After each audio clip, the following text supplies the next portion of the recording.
On this episode of Public Scrutiny, we'll be reviewing Labour's Labour's leadership election debate. It's been 90 days since the election. Let's see what, if anything, they have learned.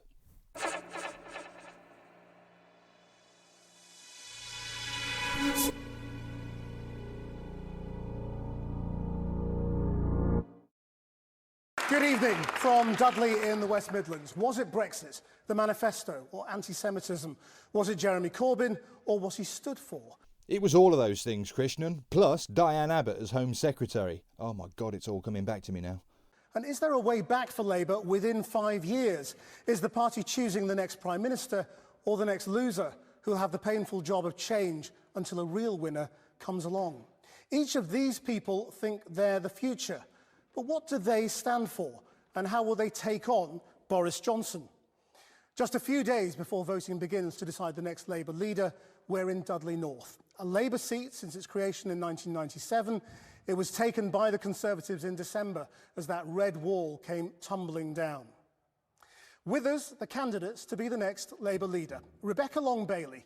She went to Catholic school in Chester and became a solicitor in the North West before her election to Parliament 5 years ago.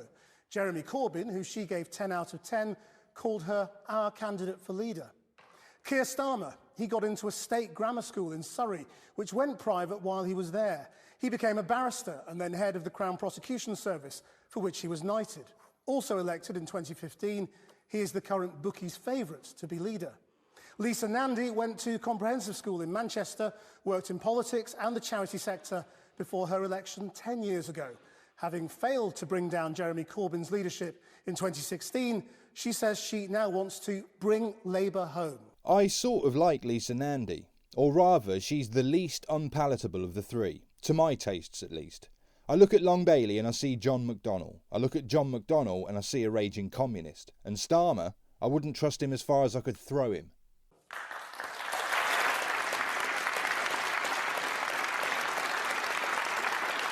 Now, our audience tonight is made up of people who voted Labour at the last election, plus party members who will get a vote when the official ballot opens next Monday. And we also have some former Labour voters who the next leader will need to win back if they've any hope of returning the party to power. So let's hear from some of them now. Ian, you left Labour at the last election. Why? What's the problem? I think there was a failure in credible leadership. The policies were too fantastical. Foreign policy felt anti-Western too often, and there was a culture of bullying within the Labour Party. I'm interested as a former Labour voter about who's going to get my vote back. When you say lack of credible leader, what do you mean? I don't think the leader was authentic. I don't think he was integral. I don't think he was honest. It really was a remarkable fall from grace. Glastonbury to the gutter in a couple of years. During the referendum campaign, Corbyn, a lifelong Eurosceptic, was accused of not campaigning hard enough for the Remain side. After the referendum loss, even David Cameron openly told him in the House, "Go man, go," as in resign. He hung on for a year or so, and everybody seemed to get behind him when they thought he was in with a shot of winning the general election. He had momentum, no pun intended. So to go from that position to one where nearly everybody disliked him, not easy for Corbyn. I got the impression that the party wanted to lead the leader rather than the other way around. OK. How about you? I'm Levine. I have been a lifelong Labour supporter who, sadly, voted Conservative this time because of Brexit. I did it with a very heavy heart because my dad was a miner for 50 years, Labour councillor. I went into the ballot box and put the X on and said, "Sorry, Dad." And so I want to know how you're going to win me back. Sorry. It's emotional for you, isn't it? It is emotional. It's a very hard thing to do to, you feel like a traitor to you. It's a mining community. I'm from Cannock in the West Midlands. So it's just, you just feel awful. But I was a Leave voter and I didn't get from the Labour Party that you were going to support me. All right, well, let's see who can win you back. Let's get our first question, which is from Paul Noel. Paul. I'm a mental health nurse and a trade union rep over in Liverpool. And my question to you is, are we going to be wise and learn from our mistakes, or will we try Corbynism again? Rebecca Long-Bailey. We suffered one of the most devastating defeats that we've seen in 100 years, and we lost seats like this in Dudley North and right across the West Midlands. And there were many reasons for this defeat. 52 out of the 54 seats that we lost were Leave seats. But we also need to recognise the other myriad of reasons as to why our voters lost trust in us. We had transformational policies in that manifesto, but no message that brought them all together. We weren't trusted on issues such as tackling anti-Semitism, being united as a party, and then there was dealing with media attacks against our leader and indeed the policies themselves. But ultimately, there was Brexit, the elephant in the room. Now, I'm from a Leave constituency, and I could feel the anger from my voters. Many Leave voters thought we were trying to overturn the result of the referendum and weren't respecting their wishes, and at the same time were playing games in Parliament instead of listening to what our communities wanted. And we can't make that mistake again. We saw that that lack of trust took down so many other things with it, and we were the party with the policies to make people's lives better. But Paul's asking you about Corbynism. People didn't realise that. Paul is asking about Corbynism. Which bits of Corbynism will you ditch? In terms of the transformational policies, I won't apologise for wanting to make my community's life better and the life of everyone else in the United Kingdom. But for our policies to succeed, we need to have a message that brings people together around aspiration, around raising up everybody's quality of life. And unfortunately, I think in this election campaign, we didn't explain our policies and we didn't prove that we were trying to improve that quality of life. Well, hold on there a sec, Becky. To be fair, the policies were so outlandish they amounted to a second elephant in the room. Upwards of 750 billion in borrowing. Our national debt is 1.5 trillion. You wanted to borrow the equivalent of half of our entire national debt. People still remember the "there's no money left" note. Also, people worked out that in order to plant the amount of trees that Labour said it wanted to, that we'd need an area the size of Wales. Labour presented us with a set of policies that sounded completely insane, and now you're saying that it wasn't the policies, it was Brexit and the lack of a unifying message that brought everything together. I believe she thinks that with a change in leadership and Brexit out of the way, that she can present the electorate with the same policies they tried last time and somehow the public will swallow it. OK, Keir Starmer. Well, the answer to the question is we've got to learn, because we're all searching for the reason we lost the last general election. We've heard a number of reasons from the audience that we can all take up, and we will. But we've lost 4 in a row. We've lost 4 elections in a row, and if we lose the next one, probably in 2024, then the Labour Party, our party, will be out of power for a longer period than any time since the Second World War. Now, if you're in the Labour Party, if you want to lead the Labour Party to change the lives of millions of people for the better, we've got to focus on winning that general election. The 4 reasons that were given in the contributions earlier were the 4 that were coming up on the doors, if we're honest about it. The leadership of the Labour Party, fairly or unfairly, because I do think it was a media campaign that vilified the leader of the Labour Party. Brexit came up, of course it did. It came up in different ways, to be honest, because what was said in places like Dudley was different to what was said in Scotland. So was that your fault? I'll come back to that. The manifesto overload, I think people weren't so much saying, I don't like what's in your manifesto, because there was some good stuff in it. They just thought it had gone to a tipping point where they couldn't believe it. And I'm very sad to say, particularly in some areas, anti-Semitism came up, both as a values issue and a competency issue. And we've got to tackle each of those, but we've also got to recognise that none of those on their own explain why we've lost 4 in a row. So it's actually an even deeper soul search, I think, than just this idea of identifying one thing that went wrong in the last election. It was always, otherwise it was plain sailing. I personally think is wrong. It's a deeper soul searching than that we need. But you all say leadership came up. You don't say what was wrong with it. What was wrong with Jeremy Corbyn's leadership? Well, I think, firstly, I do think he was vilified in the press. And certainly when I knocked on doors, what was coming back at me was some of that vilification. So he wasn't wrong? Well, no, I'm not saying that. What I'm saying is it came up, and part of it came up as vilification.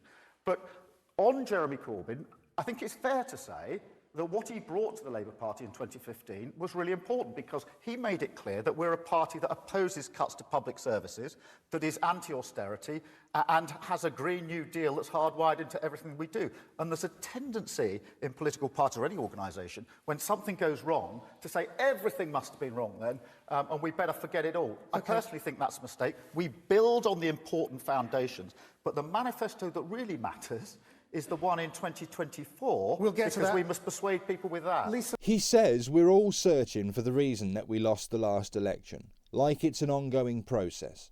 He mentions how long they've been out of government. He talks of changing billions of lives for the better. Blatant globalism.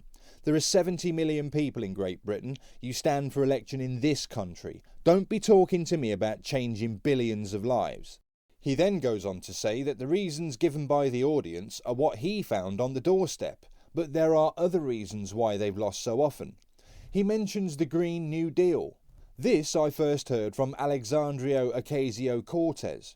The Green New Deal was roundly rejected in the USA. It amounts to deindustrialisation.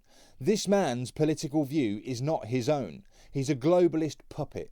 Exactly what you didn't want last time, but even more so. And when he speaks of an even deeper soul search, he already has his policies, he already has his narrative. So the soul searching process is an irrelevance. It's just words designed to get people to vote for him. But the laugh out loud moment for me was about Corbyn. Question: what was wrong with his leadership? Answer: he was vilified in the press. Question: so he wasn't wrong then? Answer: I didn't say that. And then he goes on to talk about the positives of Jeremy Corbyn. Both Starmer and Long Bailey are hedging their bets with regards to Corbyn's supporters. There are problems, but they won't say what they were in case they alienate those they need the support of. Andy, will you leave Corbynism behind? Well, I think this is existential for the Labour Party, and I launched my campaign by saying we change or we die, not with any pleasure, but because I've heard the emotional outpouring that you just gave voice to so perfectly for 10 years now in my constituency in Wigan. And people are looking at us and saying this is really the last chance. We've been losing for a long time, 2010, 2015, 2017, but 2019 was no ordinary election. Dudley, Sandwell, Stoke, Mansfield, Bolsover, Gedling, these are places where Labour runs through people's DNA as much as their family history. And the fact that we got to the point where we were going around doors with people saying, not you, not now, not this time, that we had people voting Tory in order to tell us that we had to change. That was a real moment for us. We had an unpopular leader, that is true, and we had an unpopular leadership team. Why was he unpopular? He was unpopular for a number of reasons. I think that the main underlying sense was that he just wasn't for people and he wouldn't stand up for people. But let me say this, that comes at the long end of a process that has been happening in the Labour Party for 40 years now. For decades, what we've seen is industry disappearing from many towns across this country, young people having to leave, the scars visible across our high streets and our communities, and in the face of that, a political system that has largely shrugged its shoulders and said this is progress. I want you to know that I have heard you, and I will make it my mission to bring Labour home to you. This, I think, is a much better response than the other two. Still not great, though. For example, saying that the main problem was that Corbyn just wasn't for people. What does that even mean when compared with the long list of problems that Corbyn actually had? But when she says that people have observed managed decline in the name of progress, they've seen shops closing and industry disappearing, she is absolutely right. Paul, are you hearing what you want to hear here? I am from Lisa, yeah. I think we need to move it forward. I was knocking on doors in West Wirral and people were saying exactly the same. They were just totally disheartened. And it got quite upsetting. Do you know, after street, you were getting told that people didn't want to vote for Labour anymore. And Rebecca Long Bailey, is there one policy that you would drop from this manifesto? Well, there were a number of policies that weren't deliverable within 5 years. Is there one you would drop? There's not one that I would drop, and I'll explain why. Because there were policies that were deliverable within 5 years that would go into the manifesto. So Green Industrial Revolution, for example, investing in our education service. But there were other policies that were part of a longer-term vision. So the 4-day week is a critical example of that. We'd never have achieved that in 5 years. It was a long-term aspiration after we'd improved productivity through investing in an industrial strategy and when we'd secured trade union representation in our workplaces. But putting it in the manifesto and packaging it in a way that we could deliver it under a next government confused people. And I think that's why we need to So it's just packaging? Rethink the way that we package our policies. Once again, she's happy with all the previously rejected policies. It was just that they were packaged in a way that confused people. Maybe if we say the same thing a different way, people will fall for it. They're peddling dreams. Both Starmer and Bailey mentioned the Green New Deal. Nandi hasn't yet, even though she's the one that portrays herself as the Green candidate. But I just want to come back on a point that's been made about continuing Corbynism. And I'd say this to any Labour voter or Labour Party member. There's no such thing as Corbynism.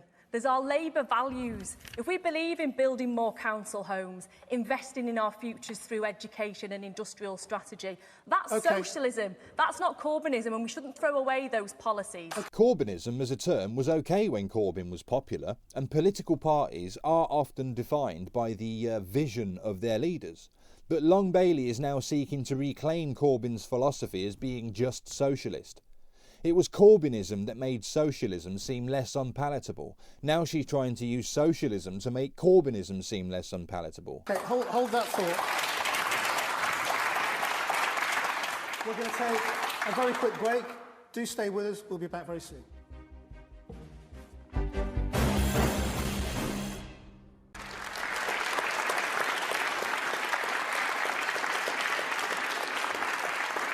Welcome back to our live debate as the Labour Party prepares to decide on its next leader. A very timely question now from Tamika Smith, who's from Birmingham. Following on from Caroline Flack's death, what do you think that says about modern Britain? Keir Starmer. Was it what do you think of modern Britain? Following on from Caroline Flack's death, Yes. what do you think it says about modern Britain? Well, I think, firstly, it's tragic, and all of our thoughts, I think, have to go to her friends and her family. I think it really shook the whole nation. I think it tells us a lot about social media and about the media. There is just yards of abuse on social media, and it's about time that those that provide the platform took responsibility for what's on it. This has been going on a long time. There's abuse, there's hatred, and it's not only Caroline's case. There are youngsters that are committing suicide as well because of what's on social media. Now, I worked, when I was Director of Public Prosecutions, we were trying to persuade social media to take responsibility. And their response was, unless it's to do with terrorism, we're not going to do so. That has got to change now. My first thought was, what on earth has this got to do with the Labour leadership election? I don't know Caroline Flack, but I'm not going to BS you by saying that my thoughts and prayers go out to her family. So why this question? Surely it's not just a chance to virtue signal. And then we get to the real reason why they're asking this question. They want to control what people can say on the internet, and they're going to use the almost unarguable concept of online bullying and a suicide as a means to justify the implementation of controlling measures online. They start off with a reason that everybody can get behind. This justifies their intervention. Then they widen the field of control. It's a mechanism they will eventually use to stifle criticism and dissent. But it's dressed up like it's about a woman who killed herself. They couldn't care less about Caroline Flack. Her death is being used as a power grab. And I think the mainstream media as well has to stop amplifying it, because they've been amplifying it. So I think this shines a torch, really, into the soul of the nation in terms of how we interact with each other on social media. There have been many questions about why the CPS was prosecuting her when her former partner wasn't supporting that prosecution. As a former head of public prosecutions, can you explain that? No, of course I can't, because I've not been the Director of Public Prosecutions for 10 years. But should it be looked into? Well, I'm not going to make the mistake, 10 years out of office, of now commenting on a file I've never seen and the circumstance I don't know. I'm also not going to make the mistake of attributing what's behind this tragedy to one thing. I don't know. Attributing it to one thing, Starmer, is pretty much exactly what you just did. Something must be done. Remember why this happened, and I don't want to pretend I know. Should anyone look into that? Well, of course. I mean, I'm sure there will be an inquest and people will look into it. But one thing I think is wrong, and people in all sorts of walks of life do this, they do a job and then 5, 10 years, 15 years later, they pretend they know what was on the file of the person who's looking at the moment, and that's the wrong thing to do. But also, there's a wide range of possible reasons why this tragedy happened, and I'm not going to presume that it's one and not the other. This is tragic, and for the family, I think the last thing they want is people like me coming on and pontificating about what may or may not have been. Let's just give them the space they need to grieve. of course then there'll be an investigation into what happened, and rightly so, but let's just be a bit human about this. So he managed to get internet controls into his answer, then denied knowing why it happened, and he ends with a smattering of virtue signalling. This guy is a shyster. Absolutely. Lisa Nandy.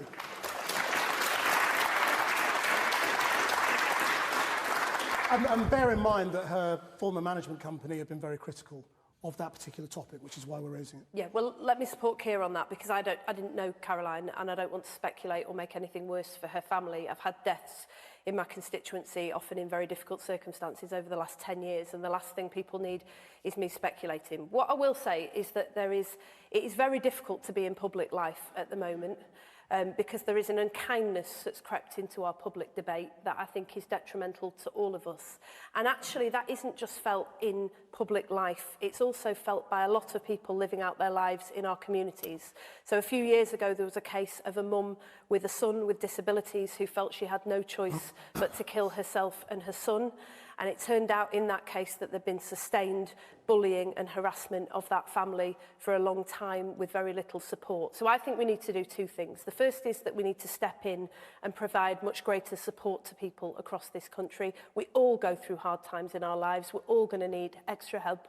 We need to be really clear that that is not a weakness. Asking for help is a strength, and when you ask, you'll get that support. And secondly, I think we need to start challenging the public discourse in this country. It's not just that it is abusive and unkind, it's also that we found multiple ways in the last decade to divide ourselves from each other. We're a better country than that would have us believe. Let's pull together and move forwards together. Well, at least she didn't dive straight into online bullying. She kept it general. However, just because she generalised with her answer, it does not necessarily mean that she does not have the same view as Starmer with regards to the internet.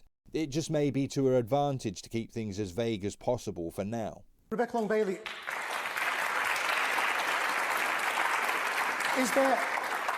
are there specific things government should do about this beyond exhorting people to be better people? Guru Murphy shows exactly what the point of this question was. It was never about a TV star committing suicide. She's just a vehicle for them to talk about policy intentions.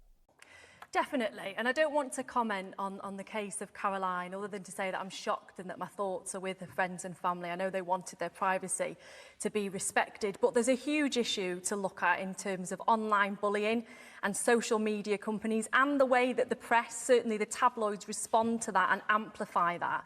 I think we need to ensure that the government puts pressure on the social media companies to tackle online abuse on their platforms. But I also think that the government needs to press ahead with the second stage of the Leveson inquiry about examining the role of the media within society in a free press, but also upholding ethical and moral principles. And you know, I'd say this because we have become, certainly not in our interactions physically with each other, but certainly online, we've become quite an abrasive society when you look at the likes of Twitter. I'll have a whole ream of stuff to read when I go online later on that I probably shouldn't look at. But it costs nothing to be kind, and that comes from leadership, both in government and both in public life. Long-Bailey wastes little time and goes straight for the internet. This confirms for me exactly what this question was really about. We're better than that. We know that's not what our society represents. How do you feel when you go online and read that? Sometimes it's funny. Some people are obsessed with my eyebrows. One guy did a ruler, a picture of my eyebrows and a ruler, because I've got quite expressive eyebrows, and said, look how far away Rebecca's eyebrows are from my face. I just want to pick up on what Becca's saying, because it is really important. This hatred, this division, actually also puts people off putting themselves forward to do anything in public life. So many people I know say, I'm not going to step up and do anything because I fear this abuse and this hatred. And so it isn't only corrosive and divisive in itself and bitter, it really affects people, leads to suicides, and actually it puts good people off putting themselves forward, and it means that we don't have all the talent we should have in all the places we should have them. Sometimes it just falls right into your lap. So Starmer then pulls it around to people in public life. What, like MPs being called traitors for betraying Brexit? So the legislation that they would bring in order to counter online bullying would also have the effect of protecting them from justifiable public anger over their betrayal of this nation and its people. Which one, I would ask, is the primary reason? OK, we must move on. We're going to move on to another topic that has really gripped this Labour leadership debate, perhaps surprisingly. The question is from Moira Hampton, who's from Leicester, and who says she voted Labour in every election since 1979. Moira. Thank you. Does the trans rights issue potentially, could it possibly lead to division and possible alienation of female voters? Is it just perhaps another issue of unity? I wonder if she and the lady to her left are a couple. If so, she could be a TERF, a TERF, which apparently means Trans Exclusionary Radical Feminist.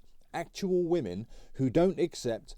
Oh my God, I'm in a minefield. Women who don't accept that a man who identifies as a woman is actually a woman. And to be truthful, neither do I.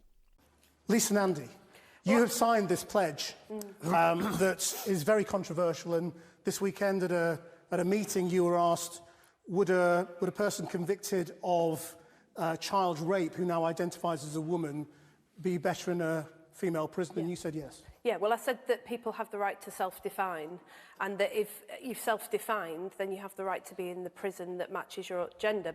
Absolutely no effing way. As far as I'm concerned, you can identify yourself as whatever you like, but you do not get to determine how others define you.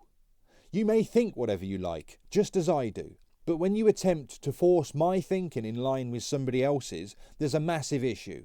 Your rights do not trump mine. When I heard this on the news a bit earlier, I honestly thought that she meant, yeah, stick a male-born child rapist in a woman's prison and watch what they do to him.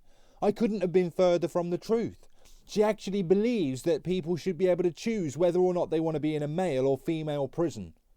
Did I hear recently about a rapist that identified as a woman, got a prison sentence and committed further rapes while he was there?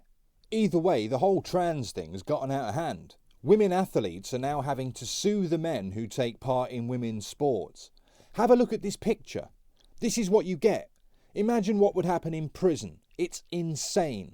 I'm with the TERFs on this one. But what you don't have the right to do is put other people at risk of harm. We've never had violent offenders allowed to be in prison with non-violent offenders, putting them at risk. And actually, I think this is a really important moment for us as a party, because I represent a constituency in Wigan with a very high rate of domestic violence. I understand clearly and loudly the need of women in this country for safe spaces, not just when they're at immediate risk, but for a lot of the women that I represent, because they will always feel at times at risk of harm. However, for balance, she has just reminded us of the proper use and philosophy behind safe spaces.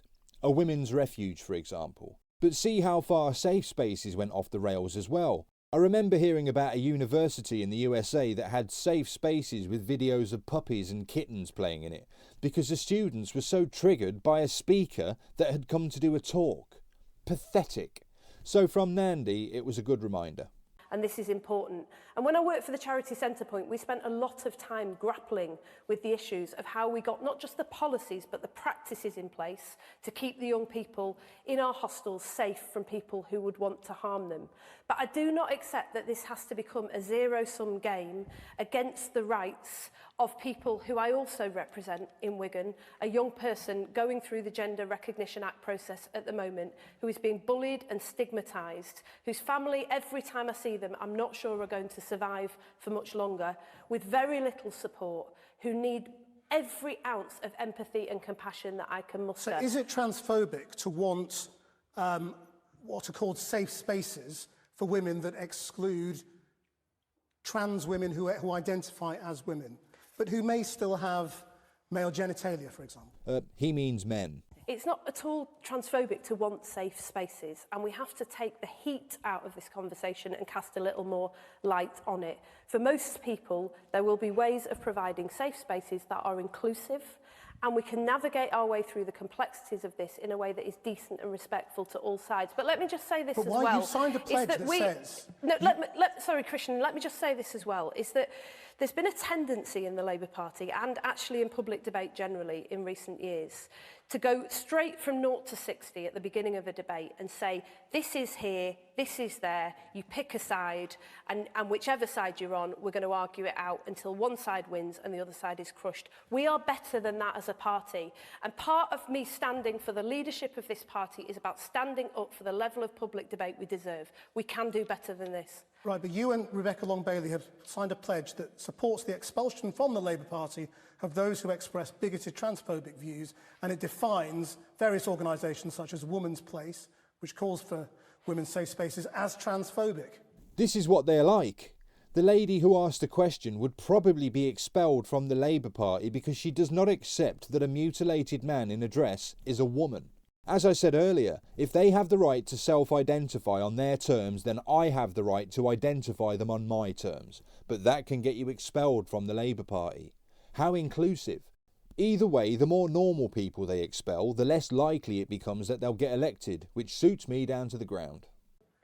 Can I just address that point directly? Because I think there are people in those organisations who will be perfectly considered and respectful towards others. And the only bit of that pledge that gave me pause for thought was about prescribing organisations. It's individual behaviour that matters. Okay. And if you are someone who wants to have a challenging discussion about providing safe spaces, that is absolutely right and proper, and I welcome that in the party. But if you're someone who denies the right of trans people to exist, then no meaningful dialogue is possible. Rebecca Long-Bailey, these organisations want safe spaces, what they describe as.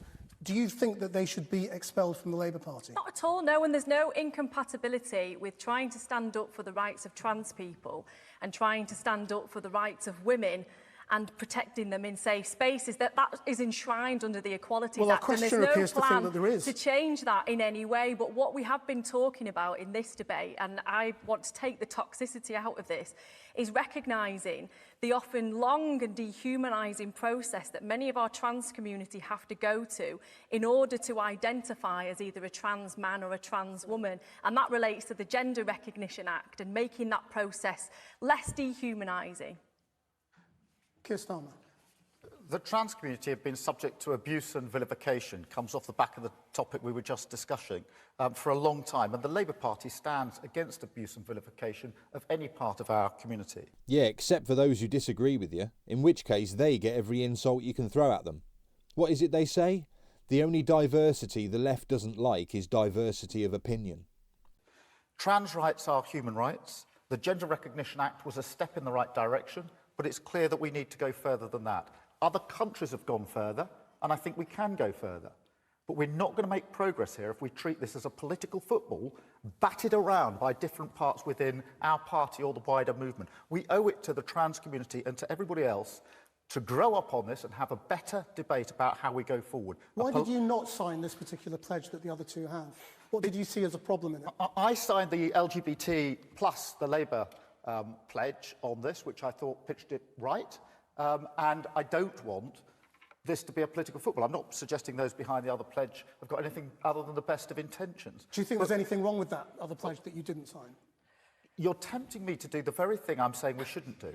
This is a really serious... You've made a choice about which pledge to sign, and I'm trying to work out This why. is a very serious issue with a community that clearly need the law to be extended and better protection. Let's have a proper debate about that, rather than who signed which pledge. That isn't helping in this debate. It's treating it as if there are two, three, four This particular rival pledge, as you know, is controversial because of this question of expulsion. I'm wondering whether that's why you didn't sign it. I'm not going to get into this slippery, slidey slope where then we're in conflict with each other. We are running positively as candidates to lead the Labour Party. We're trying not to take lumps out of each other and attack each other publicly. If we can do that, I think that stands in good stead. Or privately. But it stands in good... What our party and our movement, and I think our country wants, is a united Labour Party that looks like it can go into government. If we can model that in the way we treat each other in these debates and in this leadership contest, I think that is a good thing. And it's a tribute, I would say, to both of the other candidates that we've managed to do that so far.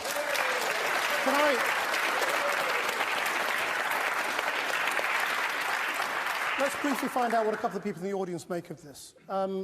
How about you? What do you think about this particular issue on trans rights? I believe that safe spaces for women are really important. Not to say that trans people and trans women don't deserve to be protected, but I feel like if we're taking away from women, then they're probably not going to be able to speak out, and a lot more cases of domestic violence and sexual assault won't go reported.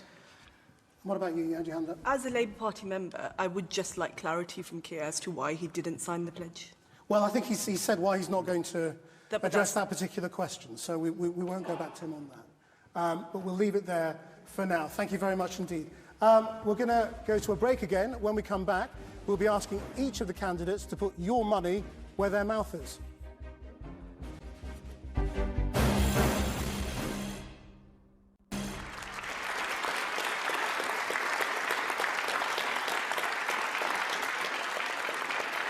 Welcome back to the Labour leadership debate here in Dudley in the West Midlands. In a few days' time, Labour members start voting for their next leader, with the result announced in early April. Well, let's hear from two people now who want to question the candidates on the subject of money. First, Peter Lathwood, a lifelong Labour voter from Stourbridge. Peter. Hello. How would your key economic policies differ, if at all, from those in the last Labour manifesto? OK, and related to that, Katerina Goncalves, who's a student from Redditch. Thank you. What is your plan to tackle the wealth gap between the rich and poor? Keir Starmer. Let me take the first question and then the second one. I think in the last manifesto we had a lot about solidarity, and the Labour Party stands for solidarity with people who need our solidarity, and rightly so. But I don't think we had enough about opportunity.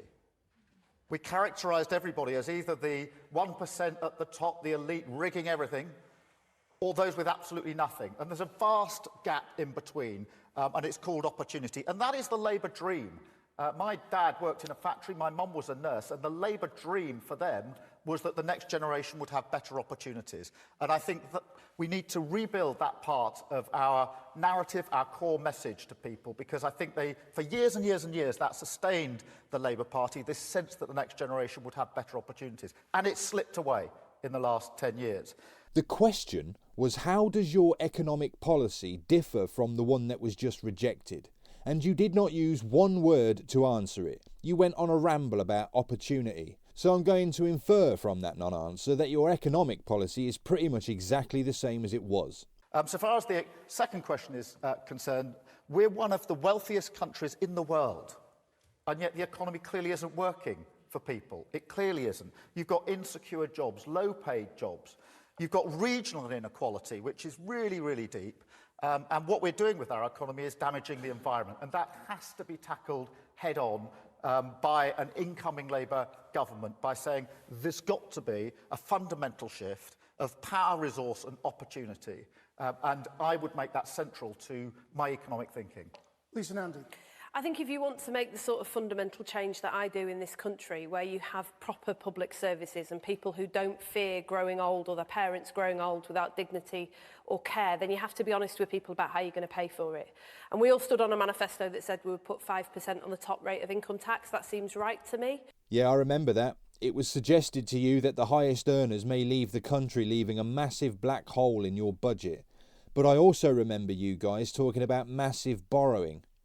My view is that you won't penalise the rich, as it's on their behalf that you're pushing ahead with globalist policies. But you'll say here and now that you'll tax them, when the truth is you'll borrow money to pay for everything, heaping the cost onto the poor. £750 billion, making this nation a debtor to the banks. That's always been Labour's economic policy, which is exactly what Labour did when they last held office. You remember Gordon Brown bailing out the banks, giving money that we worked for to those that can almost print money out of thin air.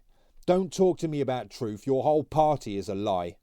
That those who can pay the most do so, but actually if you look at where the wealthy put their money, it's in assets. So at a very minimum we ought to be saying that we'll bring wealth taxes into line with income taxes, so we don't just keep squeezing working people. Secondly, I think we need a different relationship with business. I said this week that I wanted to introduce a social licence for business, because how can it possibly be that you have workers in Dunfermline sleeping in tents who work for Amazon, while last week Jeff Bezos bought a $165 million mansion with his loose change. We've got to support good businesses who do make a contribution, who do tackle climate change, who do support their workforce by introducing a social licence so that those who don't face real penalties for it. And finally, we've got to do something about the hidden poverty taxes in this country. It costs more to be poor, for your insurance, for your credit rating, just even to access your own money through a cash machine. It costs far more to be poor. So we've got to come at this from both ends and show people that we're there for them at the most difficult times of their lives. Rebecca Long-Bailey. Do you know, I was on the train on the way here tonight and I was talking to a young lad sat next to me from Lancaster, and he was going all the way down to the south coast. He was about 20 and he got a job as an electrician on a rig. And he was so excited.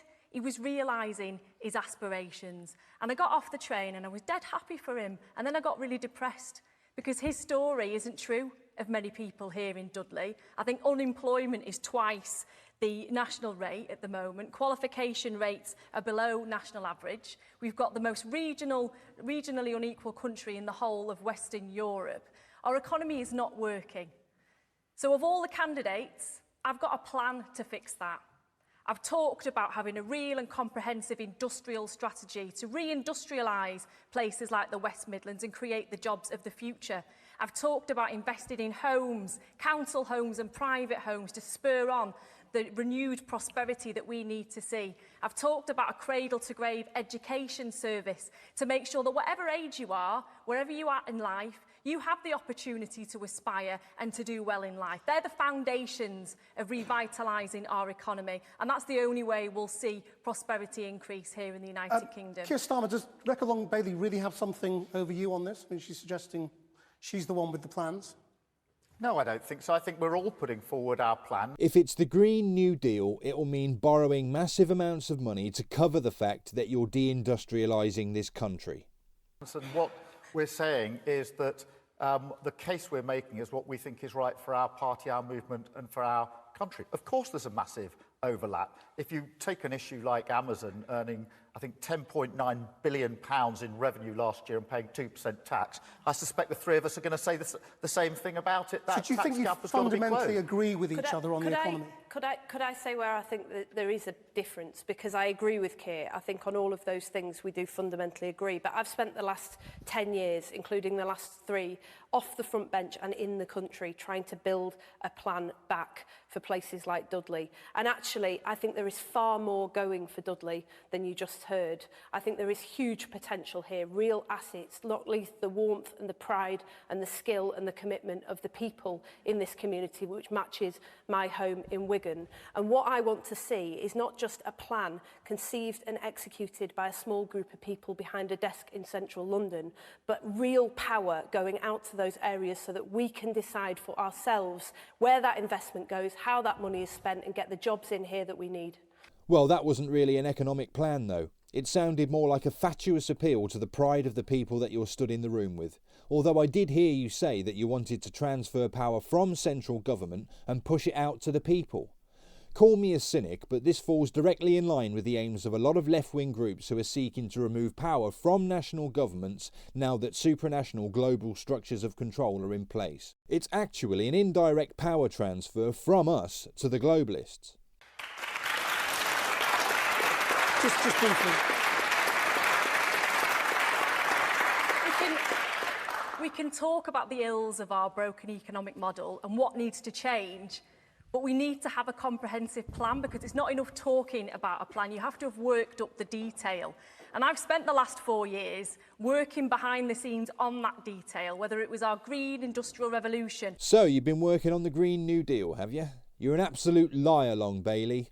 Anyone who follows US politics will already be aware of this thing that you say you've been working on behind the scenes. Complete BS from you. It's not your plan at all. The paperwork would have been given to you. I bet it's the same Green New Deal that Starmer talks about, yet here you make out that you're the only one with a plan. At this point, my intuition tells me that Long-Bailey's the chosen one. As in, the people behind the scenes have already chosen Long-Bailey as their new leader, and that this leadership contest is a con designed to unify the membership and to make them believe that they had a say. whether it was our industrial strategy, a plan for our steel sector, investing in our automotive industry. Okay. I was creating the jobs of the future, and I'm devastated that we didn't win this general election, because I know that prospects for people here in Dudley would have been very different to what they are today. Politicians, Becky, do not create jobs. Businesses do. I've been creating the jobs of the future. I'm sorry, but this woman is an absolute bullshitter. Right, I just want to get on to some quick fire questions very briefly about policy and a couple of other things as well that might shed a little bit of light on where you're coming from on some of those other issues. So we'll go from Rebecca first. Would you decriminalise cannabis? No, but I think we need to have a conversation nationally about this, because the Quick war fire on is drugs yes or isn't no. working. So no is fine. Okay. So 1 or 2 words. Keir Starmer, would you decriminalise cannabis?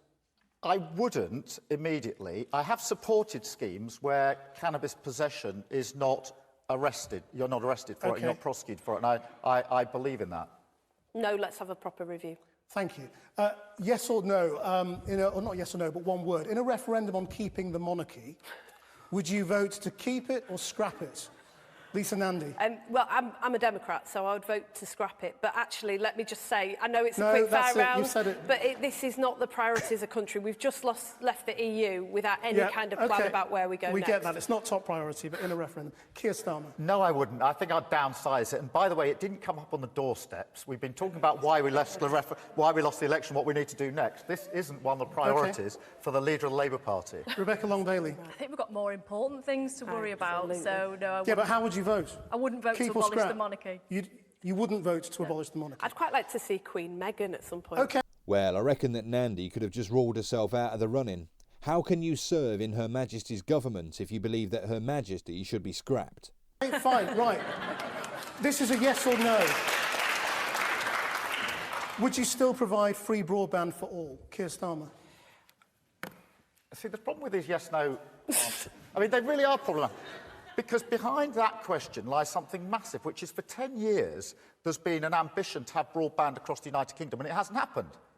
And something needs to be done about it. So we need a more grown-up debate about this than just yes-no rapid-fire, quite frankly. Well, it comes down to yes or no whether you put it in your manifesto. Krishnan, we're going to go on strike if you keep this up. Rebecca Long-Bailey, free broadband or not? Well, I'm rubbish at these yes-no questions. I think there's Well, a it was wide- one of your there's policies. Do you want to keep it I know or it was. not? Well, I agree with the broadband policy because we were investing in upgrading our economy and improving productivity, and as a result, we were including people who couldn't afford broadband. So I do support the principle, but I think we need to explain it better to our voters. Lisa Nandy. So digital infrastructure is really, really central in this country. When my friends come to visit me from London, they just cannot believe that I have to go and stand at the end of my road to get a signal. So I think it's a really important policy, but let's remember the language of priorities. Is that yes? I'd start with buses before broadband. But is that a yes? It's a later. It's a maybe. All right. Fine. Last one, and I want a name for this. Who is the greatest Labour leader of the last 50 years? Ooh. Rebecca Long-Bailey. Oh, I don't know. I mean, obviously, you have to say Clement Attlee because it was the Last most 50 transformational Labour government. Oh, I don't know. That's since My 1970. favourite MP was Frank Lawn, I'll give you that. He was the MP for Salford. Right, you don't have an answer. OK, Keir Starmer, do you have an answer? I'm tempted to go for Wilson because he managed to get all of the party to come in behind him and unite him, and I think we need a bit of that going forward. But of course, all Labour leaders have brought things to our party that matter in different ways, and that, I mean, I think we are going to go on strike for yes-no answers, aren't we, guys? We absolutely are. Greatest Labour leader of the last 50 years. That's since 1970, so no Clement Attlee. Well, I'm hoping that we're about to elect her in a few weeks' time. OK, if not, you get a bonus point for a clever answer. How about this? The greatest Labour leader that never was, Barbara Castle. Oh, they've got so many to choose from. I'm joking, of course. Starmer wins that question, in my opinion, because at least he picked one. I bet Tony Blair's gutted, though. He was the only leader in the last 50 years who actually won a general election and became Prime Minister, and yet none of them mentioned his name. OK, worth mentioning, everybody, that, of course, in the Ashcroft poll of Labour members, they said it was Jeremy Corbyn, and of ordinary voters. They said it was Tony Blair, two names that didn't come up at all from our three leadership candidates. We're going to go to another break now. Join us again for the final part of our Labour leadership debate in a moment.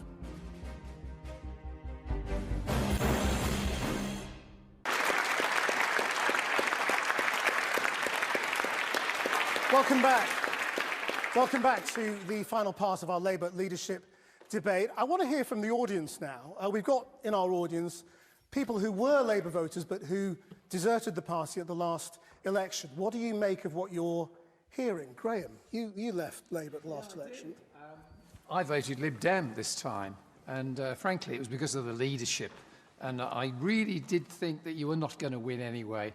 But are you hearing anything tonight? I've heard from the three candidates tonight, all very good candidates, but I'm looking for the candidate who is going to, once they've been elected, move towards the centre, because that is where the votes are. They're not hard on the left, they're in the centre. So I'm wondering which one of those three is going to do that. And Okay. I think it's Keir Starmer. But There's no chance of that happening soon. This gentleman assumes that the leader is the authority. Corbyn ended up looking really bad because he was in the middle of many different factions, Leavers, Remainers, moderates, hard left, etc. He tried to find a middle ground and ended up failing at every level. The new leader will also have to deal with those factions as well. Momentum is going nowhere, and nor is John McDonnell. that's personal view. Thank you. Well, do you want to just briefly... Is it you, Keir Starmer? Are you the person who's going to move the party back to the centre? I'm the person that wants to unite our party to be the most effective opposition we can possibly be and to forge our path to victory at the next general election. And they're my three priorities, so that we can actually win this country and change this country for the better, which I suspect and I hope would persuade you to vote Labour again. OK. How about you? You also left the party at the last election. Yes, I did. That's the first time I have ever voted none other than Labour. This is not just me, a lot of the Asians around our Sandwell area, Tom Watson area. The main issue was anti-Semitism. Can I get commitment from you that that's going to be your first priority to sort that out? That has upset every community. Absolutely.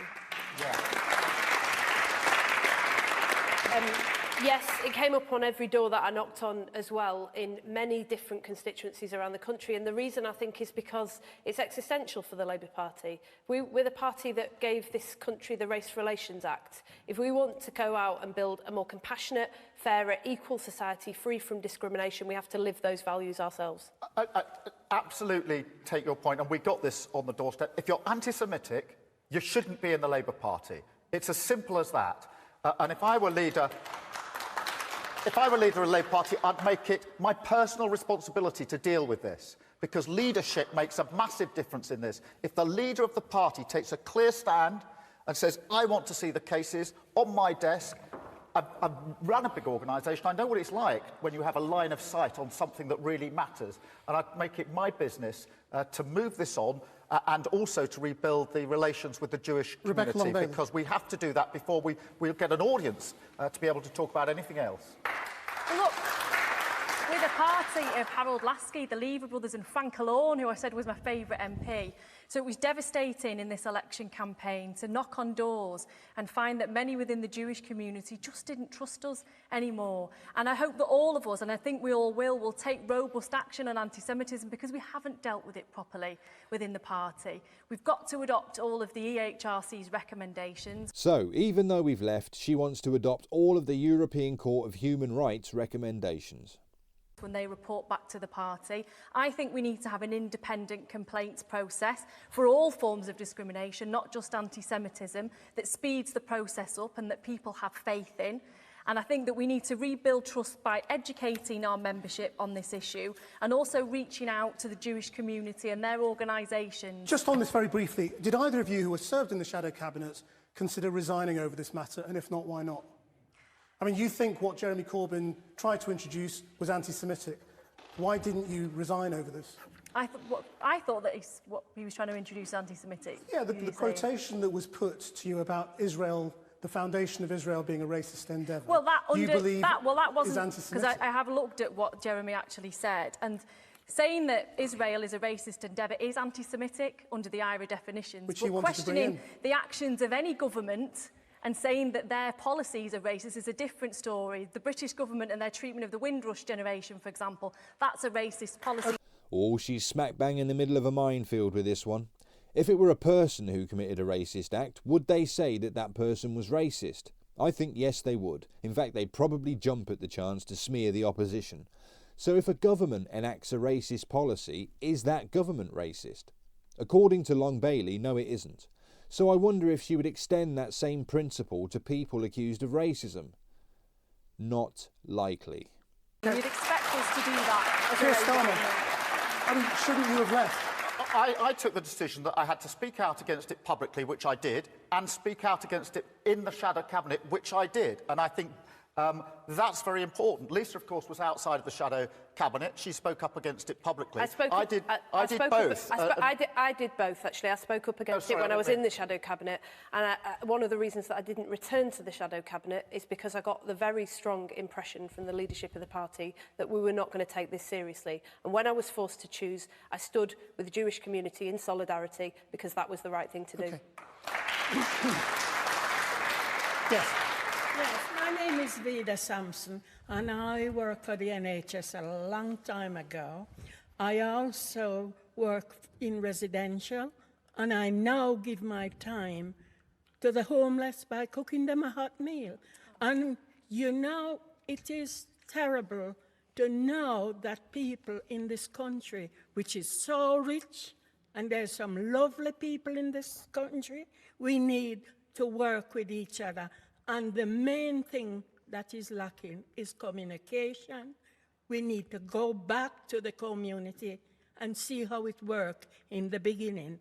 And if it takes, doesn't matter how long and doesn't matter who, whether you're a man or a woman or you come from the North Pole, this is what we need to do to get our country going. Thank you. Well, unfortunately, successive left-wing policies have pretty much screwed this country right over. I mean, fair play to you for the things that you've done, but you speak of community. Communities are large groups of families. Feminism wrecked the family unit. Mass immigration destroyed social cohesion. Multiculturalism destroyed our national identity. All of the things that you say we lack were destroyed by the left.